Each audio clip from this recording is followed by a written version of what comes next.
Os Três Reinos, continuação. Seres orgânicos. O aparecimento dos seres orgânicos na Terra em determinada época deveu-se ao fato de que o nosso planeta continha os germens que aguardavam momento favorável para se desenvolverem. Os princípios orgânicos juntaram-se desde que cessou a atuação da força que os mantinham afastados e formaram os germes de todos os seres vivos. Estes germens permaneceram em estado latente de inércia como a crisálida e as sementes das plantas até o momento propício ao surto de cada espécie. Os seres de cada uma destas se reuniram e se multiplicaram. Esses elementos orgânicos, antes da formação da Terra, se achavam, por assim dizer, em estado de fluido no espaço, no meio dos espíritos, ou em outros planetas, à espera da criação da Terra, para começarem existência nova em novo orbe. Vamos falar dos vegetais.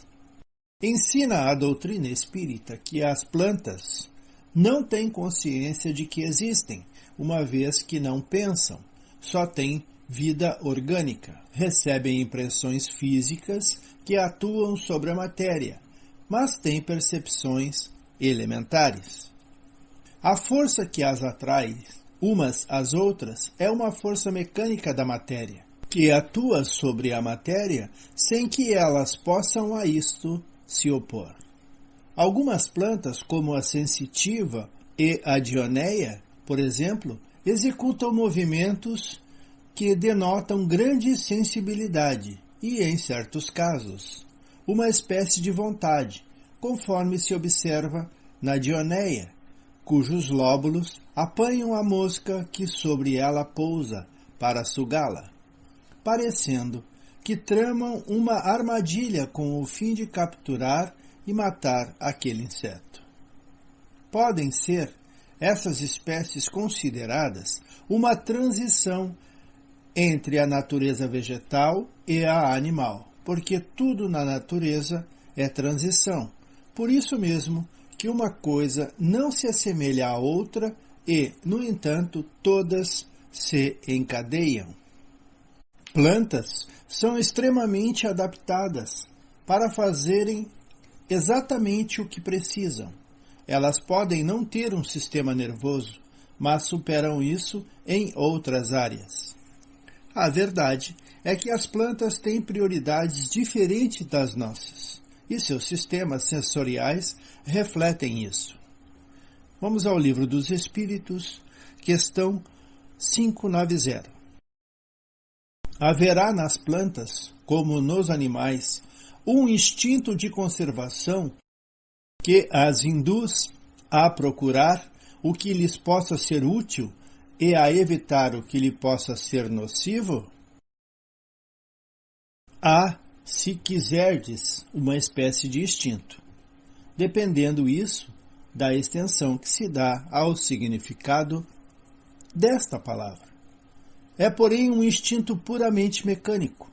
Quando, nas operações químicas, observas que dois corpos se reúnem, é que um ao outro convém. Quer dizer, é que há entre eles afinidade. Ora, a isso não dás o nome de instinto. Atualmente, entendemos melhor as leis da afinidade e repulsão moleculares, em decorrência dos avanços significativos da química. Vamos falar dos animais. Kardec pergunta aos espíritos superiores se os animais possuem algum princípio independente da matéria, que lhe sobrevivam ao corpo, e se esse princípio seria semelhante à alma humana. Responde os espíritos: é também uma alma, se quiserdes, dependendo isso do sentido que der a esta palavra, porém inferior à do homem, há entre a alma dos animais e a do homem distância equivalente entre a alma do homem e Deus. Vou fazer aqui um adendo sobre o nosso estudo. Vocês ouviram agora há pouco eu falar, dependendo isso da extensão que se dá ao significado desta palavra, e logo em seguida, dependendo isso do sentido que der a esta palavra. Por que os espíritos superiores nos fazem esse tipo de colocação? Simples, pela limitação da nossa linguagem. Nos faltam termos para explicar e então é usado para que possamos compreender termos aproximados ou metáforas. É isso. Seguimos. Após a morte, a alma dos animais conserva a sua individualidade, mas não a consciência do seu eu. A vida inteligente lhe permanece em estado latente. A progressão dos animais, por outro lado, não se dá como no homem, por ato da vontade própria, mas sim pela força das coisas, ou seja, pela lei de progresso, razão por que não estão sujeitos à expiação. O espírito André Luiz nos esclarece que, na moradia de continuidade para a qual se transfere, encontra, pois, o homem as mesmas leis de gravitação que controlam a Terra, com os dias e noites marcando a conta do tempo, embora os rigores das estações estejam suprimidos pelos fatores de ambiente que asseguram a harmonia da natureza. Plantas e animais domesticados pela inteligência humana durante milênios podem ser aí aclimatados e aprimorados por determinados períodos de existência, ao fim dos quais regressam aos seus núcleos de origem no solo terrestre, para que avancem na peregrinação evolutiva, compensados com valiosas aquisições de aperfeiçoamentos, pelas quais auxiliam a flora e a fauna habituais da Terra, com os benefícios das chamadas mutações espontâneas. As plantas, pela configuração celular mais simples, atendem no plano extrafísico à reprodução limitada, aí deixando descendentes que, mais tarde, voltam também ao canteiro do homem comum, favorecendo, porém, de maneira espontânea a solução de diferentes problemas que lhe dizem respeito, sem exigir maior sacrifício dos habitantes em sua conservação. Ressalte-se, finalmente, que os reinos vegetal, animal e hominal existem em todos os mundos destinados à encarnação dos espíritos. Nos mundos superiores, entretanto, tudo é mais perfeito, as plantas, os animais e os homens. As plantas, porém, são sempre plantas, como os animais, sempre animais, e os homens, sempre homens. A maioria dos animais obra por instinto, mas muitos deles denotam acentuada vontade, revelando sua inteligência, embora limitada.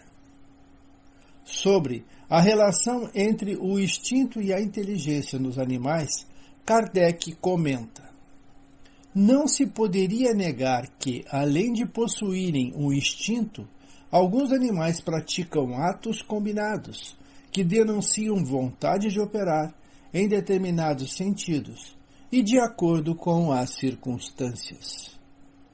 Há, pois, neles uma espécie de inteligência, mas cujo exercício quase que se circunscreve à utilização dos meios de satisfazerem as suas necessidades físicas e de proverem a sua conservação. Nada, porém, criam, nem melhora alguma realizam, qualquer que seja a arte com que executem seus trabalhos. Fazem hoje o que faziam outrora, e o fazem nem melhor nem pior, segundo formas e proporções constantes e invariáveis. Os animais, embora não tenham uma linguagem formada de palavras, possuem meios de se comunicarem. Dizem uns aos outros muito mais coisas do que imaginas, ensinam os espíritos superiores. Mas essa mesma linguagem de que dispõem é restrita às necessidades, como restritas também são as ideias que podem ter. Deflui desses ensinos que os animais têm inteligência, conquanto limitada. Demonstram vontade própria e se comunicam entre si. Possuiriam, assim, livre-arbítrio para praticar os seus atos? Kardec fez essa indagação aos instrutores espirituais, obtendo deles a seguinte resposta: os animais não são simples máquinas, como supões. Contudo, a liberdade de ação de que desfrutam é limitada pelas suas necessidades e não se pode comparar à do homem. Sendo muitíssimo inferior a este, não tem os mesmos deveres que ele. A liberdade possui-na restrita aos atos da vida material. E para finalizar, a espécie humana. Esclarece a doutrina espírita que os seus germes também se encontravam entre os elementos orgânicos existentes na Terra e que o homem veio a seu tempo. Os homens, uma vez espalhados pela Terra, absorveram em si mesmo os elementos necessários à sua própria formação, para os transmitir segundo as leis da reprodução. O mesmo se deu com as diferentes espécies de seres vivos. É difícil estabelecer-se um limite entre os animais e o homem, no tocante à estrutura orgânica, porque alguns animais demonstram nesse aspecto uma visível superioridade sobre o homem. Porém, o homem é um ser à parte, que desce muito algumas vezes e que pode também elevar-se muito. Pelo físico, é como os animais, e menos dotado do que muitos desses. Seu corpo se destrói como o dos animais, é certo, mas ao seu espírito está assinado um destino que só ele pode compreender, porque só ele tem livre arbítrio. Com efeito, do ponto de vista corpóreo, o homem pertence à classe dos mamíferos, dos quais unicamente difere por alguns matizes na forma exterior. Quanto ao mais, a mesma composição de todos os animais, os mesmos órgãos, as mesmas funções e os mesmos modos de nutrição, respiração, secreção e de reprodução. Não há em seu sangue, na sua carne e em seus ossos, um átomo diferente dos que se encontram no corpo dos animais. Como estes, ao morrer, restitui à terra o oxigênio, o hidrogênio, o nitrogênio e o carbono de que se haviam combinado para formá-lo. E esses elementos, por meio de novas combinações, vão formar outros corpos minerais, vegetais e animais. É tão grande a analogia que se estudam as suas funções orgânicas em certos animais, quando as experiências não podem ser feitas nele próprio. As diferenças físicas e morais que distinguem as raças humanas na Terra estão relacionadas à ação do clima, da vida e dos costumes. Dá-se aí o que se dá com dois filhos de uma mesma mãe, que, educados longe um do outro e de modos diferentes, em nada se assemelharão quanto ao moral. Ficamos por aqui, agradecidos e pedindo sempre: Jesus esteja conosco.